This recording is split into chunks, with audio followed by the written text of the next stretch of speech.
बिस्मिल्लाहिर्रहमानिर्रहीम। अस्सलाम वालेकुम स्टूडेंट्स।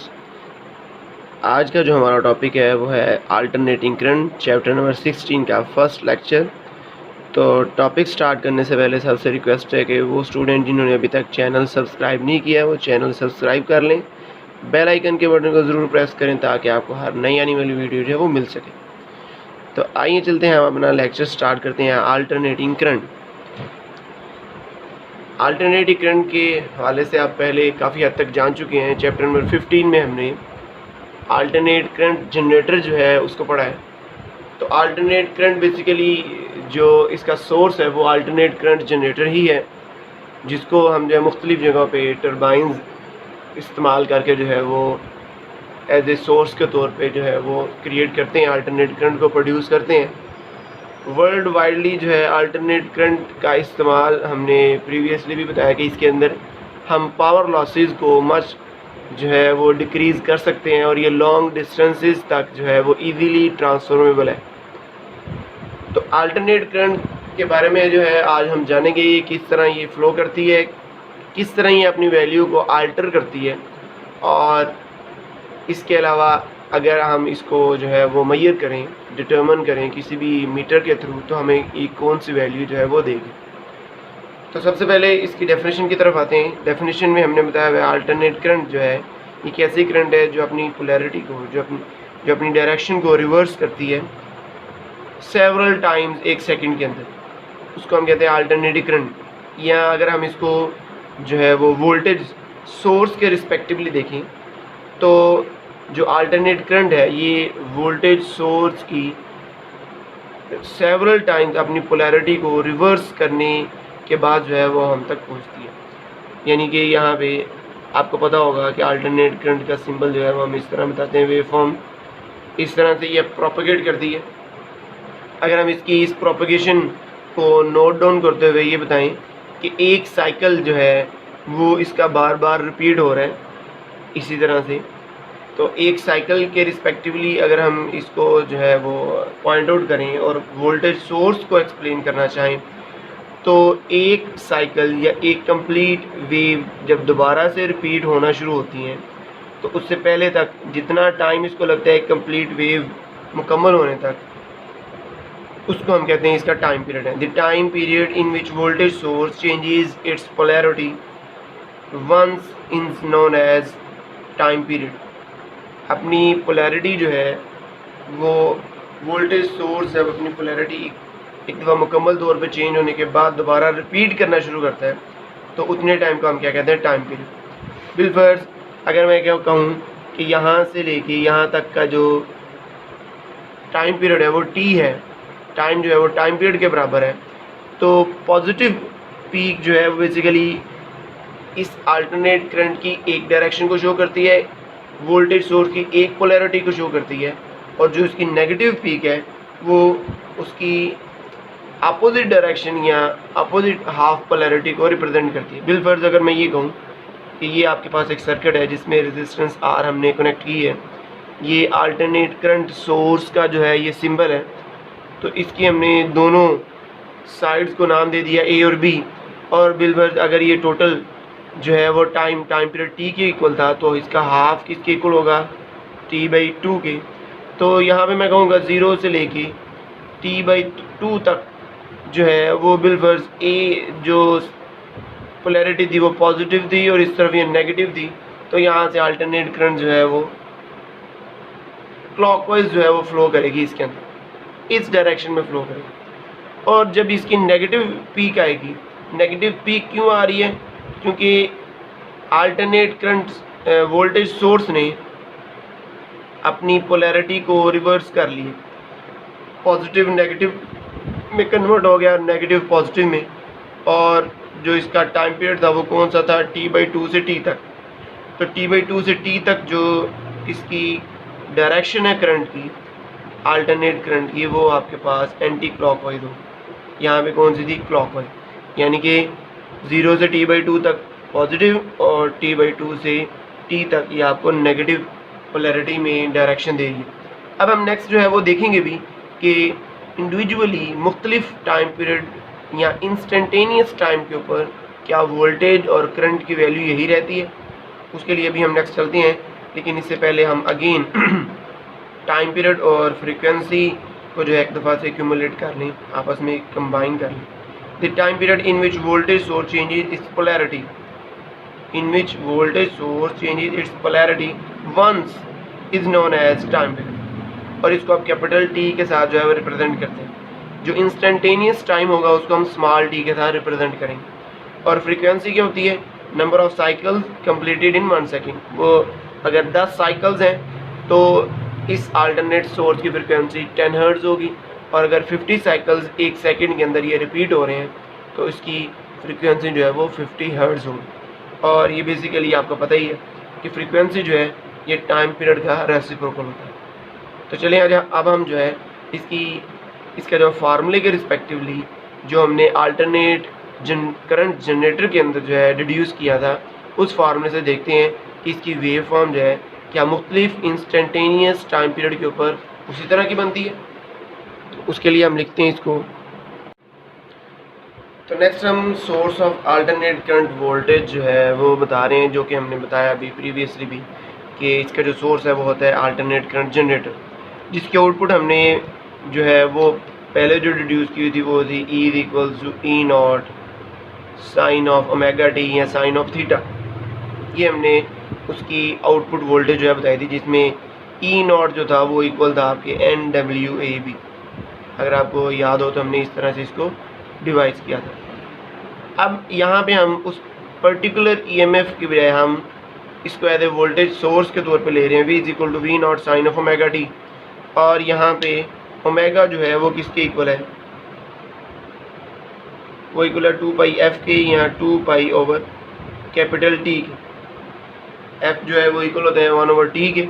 तो आप इसको जो है यूँ भी लिख सकते हैं, V naught sine of 2 pi over T multiply by small T.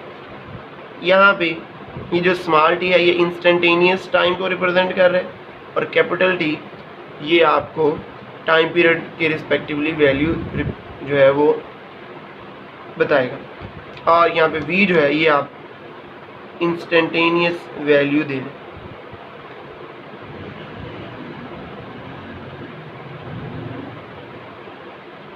Instantaneous voltage ये आपके पास है पीक वोल्टेज, जिसको आप मैक्सिमम वोल्टेज भी कहते हैं, और कैपिटल टी टाइम पीरियड है, और ये जो स्मॉल टी है ये आपके पास इंस्टेंटेनियस टाइम। अब हम इसकी मुख्तलिफ टाइम्स के ऊपर जो है इसकी वैल्यू लिखना चाह रहे हैं कि आपके पास क्या इसकी वैल्यू वाकई इस इक्वेशन के रिस्पेक्टिवली आल्टर करती है या नहीं। जी, इसमें हम जो है वो अल्टरनेट करंट और अल्टरनेट वोल्टेज और टाइम पीरियड के दरमियान जो हम ग्राफ यहाँ पे ड्रॉ करेंगे, उसके लिए हमने क्या किया, हमने हॉरिजॉन्टली टाइम को रख लिए और वर्टिकली जो है ये आपके पास वोल्टेज अपवर्ड पॉजिटिव और डाउनवर्ड नेगेटिव वोल्टेज को रिप्रेजेंट किया। बेसिकली नेगेटिव वोल्टेज की पोलैरिटी रिवर्जन को जो है वो बता। उसके लिए मैं यहाँ पे कुछ यूँ करता हूँ कि मैं एक पूरे टाइम पीरियड टी को जो है मुख्तलिफ टाइम इंटरवल्स में जो है वो मुख्तलिफ इंस्टेंटेनियस टाइम पे जो है वो डिवाइड कर देता हूँ। तो आपके पास ये जो टाइम है इंस्टेंटेनियस टाइम, जिसमें आपके पास यहाँ से यहाँ तक एक अगर टाइम कैपिटल टी के इक्वल है तो इसका हाफ कितना होगा T/2, और इसका भी हाफ किसके इक्वल होगा T/4। और इन दोनों का आपके पास जो हाफ होगा वो क्या बनेगा, वो इन दोनों की एवरेज मान रहा होगा। अगर आप इन दोनों की एवरेज लें T/2 और T, तो ये क्या आ जाना है 2T + 2T, तो ये आ जाएगा 3T/4। तो ये इस तरह से आपने इन दोनों की एवरेज लेनी है ना, इन दोनों की हम जो है वो एवरेज यहाँ पे लिखेंगे, तो ये आ रहेगा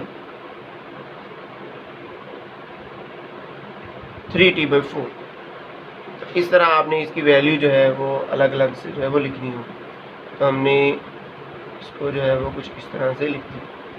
पहले इसका एल्सियम लिया, एल्सियम ले के ऊपर फिर हमने इसको अलग से जो है वो लिखा। Two T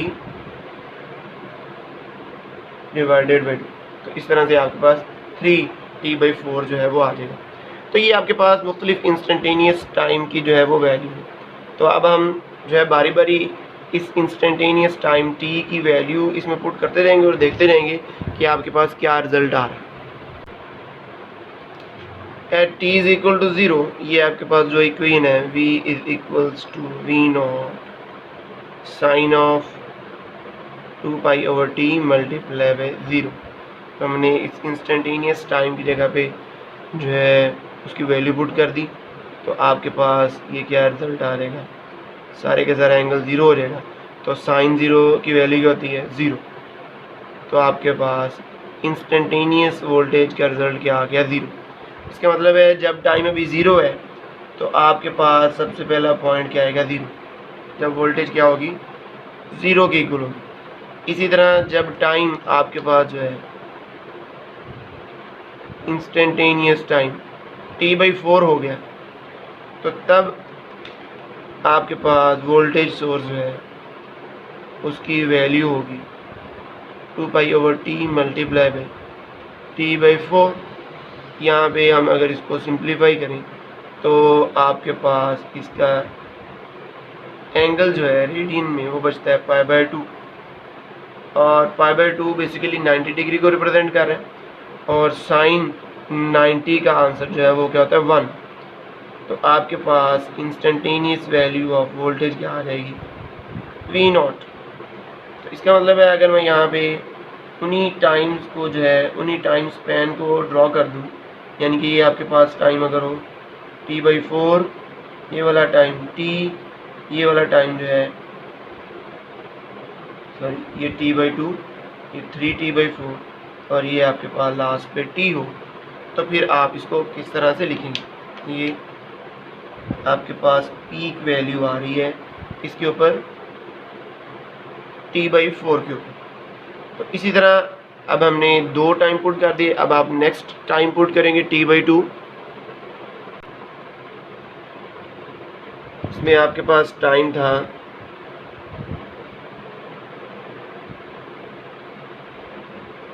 eight t is equal to t/2। उस वैल्यू को आप लिखेंगे v इज इक्वल टू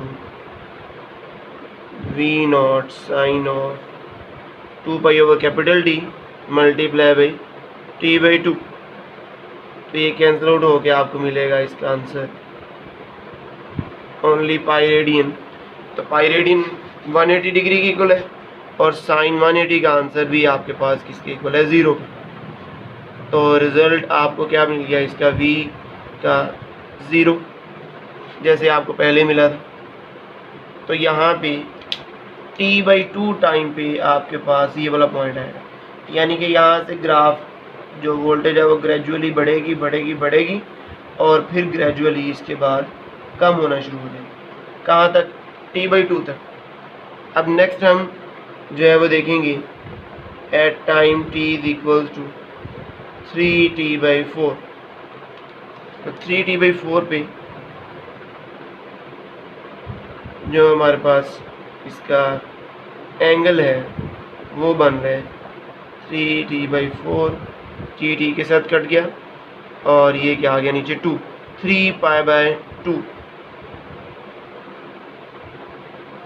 और 3π/2 जो आपके पास एंगल होता है ये इक्वल आता है 270 डिग्री की, और 270 डिग्री 90 डिग्री का रिवर्स है। तो 90 डिग्री पे आपके पास 1 वैल्यू है, तो उसके रिवर्स पे आपके पास वैल्यू होगी -1।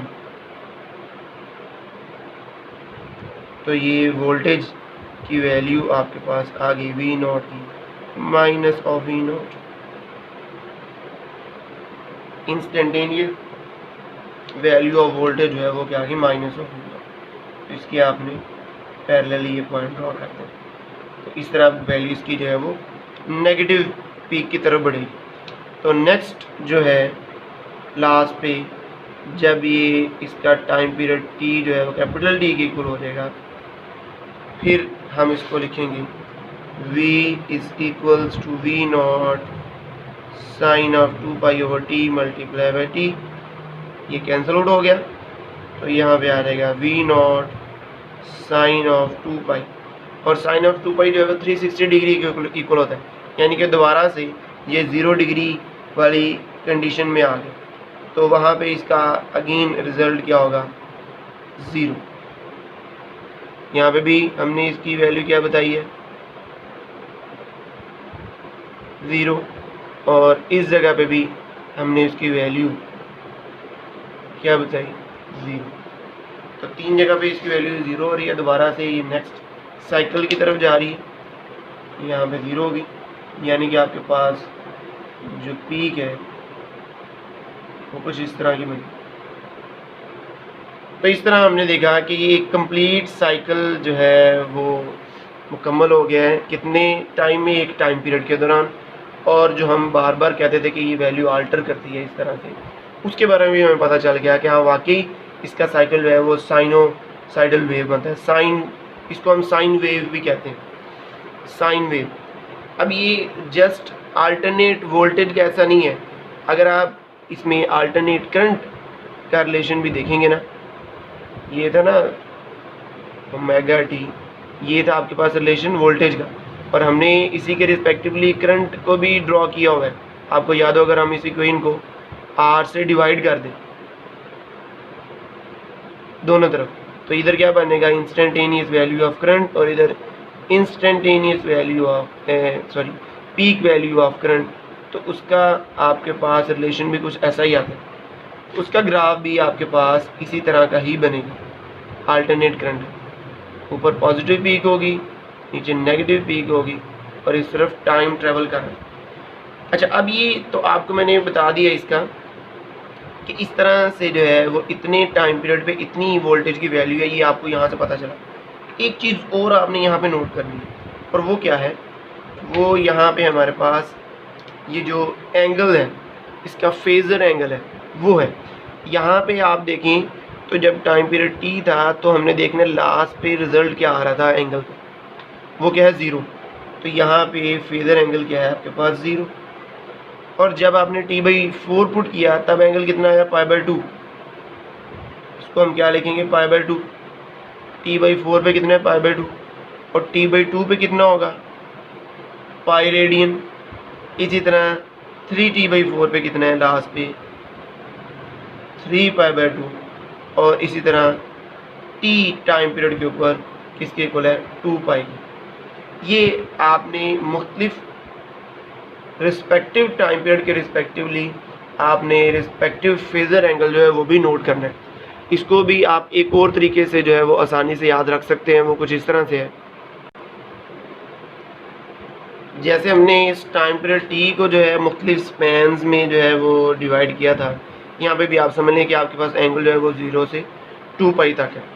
इसका हाफ क्या बनेगा 2 से डिवाइड करके पाई रेडियन, और इन दोनों का हाफ क्या बनेगा π/2, और इन दोनों की एवरेज भी वैसे ही निकालेंगे जैसे आपने यहाँ पे एवरेज निकाली थी पाई + 2 पाई डिवाइडेड बाई 2, तो ये क्या बन जाएगा 3 π/2।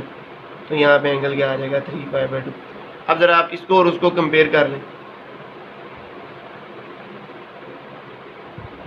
t/2, t/4 और 3t/4। तो ये जो रिस्पेक्टिव एंगल्स हैं रिस्पेक्टिव टाइम पीरियड के रिस्पेक्टिवली, ये आपने याद रखनी। नेक्स्ट इन्हीं की हमें बार बार ज़रूरत पड़ेगी, मतलब आपसे पूछा जाएगा कि पॉजिटिव पीक कितने एंगल पे है, तो हमें फ़ौरन से पता होना चाहिए कि पॉजिटिव पीक किस एंगल पे है π/2 पे, π/2 रेडियन पे, और कितने टाइम पीरियड पे थी t/4 पे।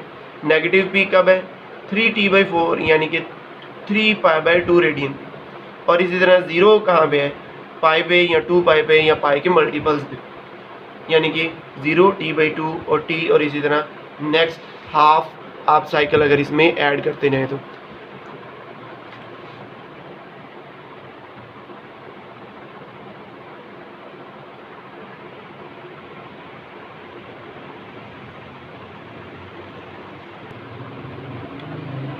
इसमें हमारे पास जो इंस्टेंटेनियस वैल्यू है उसको हम यूँ भी डिफाइन कर सकते हैं, द वैल्यू ऑफ वोल्टेज और current that exist in the circuit at any instant of time, किसी भी इंस्टेंट ऑफ टाइम पे जो पर्टिकुलर वैल्यू है वोल्टेज की या करंट की, उसको हम कहते हैं इंस्टेंटेनियस वैल्यू, जो कि हम किसी भी रेफरेंस पॉइंट के रिस्पेक्टिवली जो है वो मेजर आउट कर रहे होते हैं। इसी तरह आपके पास है पीक वैल्यू। पीक वैल्यू जो है वो हमारे पास है मैक्सिमम वैल्यू या हाईएस्ट वैल्यू जो कि करंट या वोल्टेज की होती है, उसको हम पीक वैल्यू के साथ रिप्रेजेंट करते हैं, जिसको पी भी लिखते हैं, या वी पी या वी नॉट या आई नॉट। और इसी तरह आपके पास है पीक टू पीक वैल्यू। तो पीक टू पीक वैल्यू जो है ये बेसिकली नेगेटिव और पॉजिटिव पीक इन दोनों का सम होता है। नेगेटिव बेसिकली पोलैरिटी रिवर्जन को रिप्रेजेंट कर रहा है, इसके और कोई मीनिंग नहीं है। जो नेगेटिव वैल्यू है माइनस वी नॉट या माइनस आई नॉट, ये पोलैरिटी रिवर्जन या डायरेक्शन को रिप्रेजेंट कर रहा होता है। वैसे इसकी मैग्नीट्यूड वी नॉट ही है। तो दोनों को जब आप ऐड करेंगे तो वो आपके पास क्या आ जाएगा, v naught plus v naught 2 v naught के इक्वल होगा। अब नेक्स्ट हम इसकी वैल्यू वो डिटर्मिन करके बताएंगे जो हमारे पास कोई भी एक अल्टरनेट करंट मीटर जो है या वोल्टेज मीटर जो है, वोल्ट मीटर नोट करके बताता है इस रिवर्जन वाली वैल्यू को, इस अल्टरनेट करंट को, उसके बारे में हम जानेंगे, जिसको हम कहते हैं आरएमएस वैल्यू। तो रूट मीन स्क्वायर वैल्यू, ये बेसिकली वो वैल्यू है जो एक सर्किट में, अल्टरनेट करंट सोर्स वाले सर्किट में, जब आप एक एमीटर यहाँ पे लगाते हैं तो एमीटर की नीडल आपको पता है कि आपको कोई पोलैरिटी में वैल्यू देती है, इस तरफ भी और इस तरफ भी। पॉजिटिव में भी हो सकती है, नेगेटिव में भी हो सकती है। अब होना तो ये चाहिए, अगर ये वैल्यू अपनी आल्टर करती है तो इसकी नीडल को यूँ फ्लक्चुएट करना चाहिए बड़ी तेज़ी के साथ, कभी पॉजिटिव की तरफ जाए, कभी नेगेटिव की तरफ जाए, कभी पॉजिटिव की तरफ, कभी नेगेटिव की तरफ। जबकि ऐसा नहीं होता। यहाँ पे होता क्या है, ये जो अल्टरनेट जो एमीटर है ये कोई एक फ़िक्स वैल्यू आपको नोट करके देता है। अब वो फिक्स वैल्यू कौन सी होती है, क्या ये पॉजिटिव पीक वाली होती है या यहाँ पे होती है, कोई और होती है नेगेटिव पीक, कौन सी वैल्यू होती है वो वैल्यू होती है आरएमएस वैल्यू। अब हम देखेंगे कि वो आरएमएस वैल्यू, पर्टिकुलर वैल्यू एक एमीटर या वोल्ट मीटर जो है, यहाँ पे वोल्ट मीटर की भी वही कंडीशन होगी जो भी मैंने आपको एमीटर की बताई, वो कितनी वैल्यू जो है वो डिटर्मिन करता है, और उसको आप कैसे जो है वो अकॉर्डिंग टू फार्मूला जो है वो ड्राइव आउट कर सकते हैं, डिफाइन कर सकते हैं। तो उसके लिए हम यहाँ पे ये बताते हैं कि आपके पास जो आरएमएस है, इसमें आपने सबसे पहले अपनी वैल्यू का स्क्वायर लेना है, फिर उसके बाद उसका मीन और देन रूट। पहले क्या लेंगे, स्क्वायर, फिर मीन और फिर रूट। बिलफर्ज ये आपके पास वी नॉट है और इधर माइनस वी नॉट है, तो आपको पता है कि हम किसी नेगेटिव पॉइंट का स्क्वायर लें तो वो भी क्या बन जाता है, पॉजिटिव। तो नेगेटिव पीक भी आपकी क्या बन जाएगी, पॉजिटिव बन जाएगी, और आपके पास डायरेक्शन एक ही रहेगी। तो इसका मतलब है ये वी नॉट जो है, इसकी बजाय आपके पास ग्राफ कुछ ऐसा बनेगा।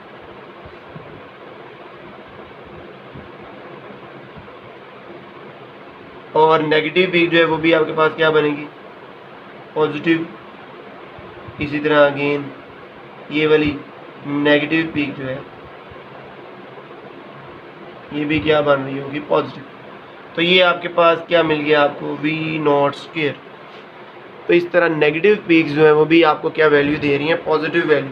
तो सबसे पहले आपने क्या ले लिया, इसका स्क्वायर, हमने वी नॉट का स्क्वायर ले लिया। अब नेक्स्ट क्या करना है, आपने उसका मीन डिटर्मिन करना है इस ग्राफ का। मीन वैल्यू क्या होगी, मिनिमम और मैक्सिमम दोनों के एवरेज।